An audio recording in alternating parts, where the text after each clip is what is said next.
Hello everybody, it's me, not Benny the Comicstorian, but rather Sal from TV Little House. So if you saw this week's Gotham, then you saw the first use of a drug called Viper. Now, it was briefly mentioned that this is the early version of a more powerful drug called Venom. So what is Venom in the Batman lore? Well, that's the drug that makes Bane so strong that he can break Batman's back. But that's not where the drug began. It was in the Batman mythos long before Bane showed up all jacked up on the stuff. It was originally used by Batman himself. Batman used it in a story arc, Batman Venom, which took place in Legends of the Dark Knight numbers 16 through 20. It was a drug created by Dr. Randolph Porter in an attempt to prove himself to be superior to his fellow doctors. He was part of a group of scientists making strength-enhancing drugs, and he decided to make his own version of Venom that would enhance his intelligence to an extreme level. The downside was that it would numb your emotions, and he actually ended up murdering his own daughter in an attempt to entrap Batman.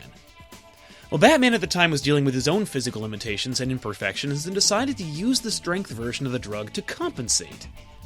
Of course, Batman soon realized he became dependent on the drug when his dealer refused to give him more of the venom unless he killed Commissioner Gordon. Batman actually considered killing Gordon, and that's when he realized how dependent he had actually become. So he locked himself in the Batcave with nothing but food and water for a whole month to detox himself of his dependency. Venom would next arrive as the drug that Bane uses to give himself super strength, and how Bane actually wound up breaking Batman's back. And that's how it would mostly remain in the comic book world, an addictive substance that Bane uses to augment his own strength. But since we're discussing Bane's power source, what is Bane's actual origin? Well, he was born in a prison called Penadura, and his father, known as King Snake, was a revolutionary who had escaped the local court system.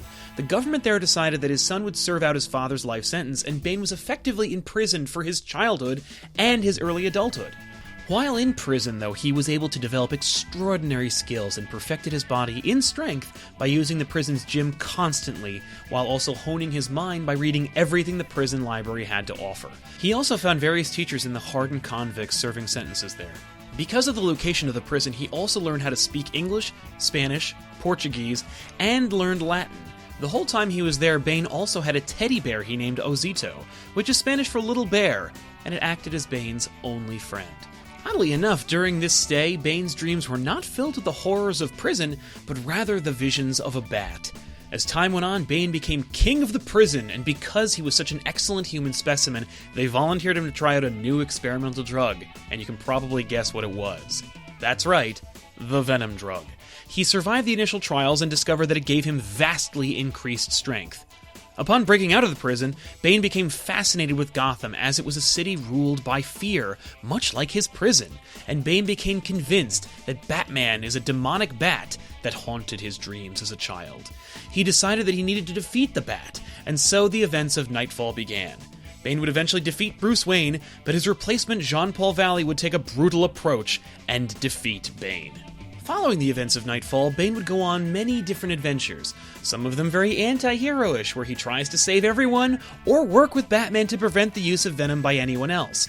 And some of them were insane, such as trying to use a nuclear weapon to destroy all of Gotham. But one thing seems to have remained consistent, in that he swore off the use of Venom and is no longer using the drug in the main continuity. In an issue of the Secret Six, there was an appearance of the Venom contraption on his back, and it's explained away by him just keeping his old equipment out of habit, and that in fact he doesn't really use the Venom anymore. Though I'm not too sure about this as of the New 52. As for his powers, he is highly intelligent, and even Ra's al Ghul has stated that his mind is equal to no other, although he does comment that it's more of the cunning of an animal and not a trained mind like Batman's. While in prison, he taught himself various scientific disciplines to the point of becoming an expert in those fields and can speak 6 active languages. It also took him only a year to figure out Batman's secret identity, just to give you an idea of just how smart he is. His strength is already higher than the average humans, but with the use of Venom, it can reach superhuman levels. But as I said earlier, he swore this off in 1995, and unless they wrote it back in the New 52, he's been keeping the promise to himself since then. Hey, thanks so much for checking us out. I am Sal from TV Little House, and this is Comicstorian. Thanks so much for watching, everybody, and don't forget to like and subscribe, and we'll see you guys next time on another episode. Hey guys, it's Benny, and I'm standing here with Erica Schultz, and she just wants to tell you about her books. Okay, well, I've got M3, which is an original crime drama about an assassin and the FBI agent tracking her down.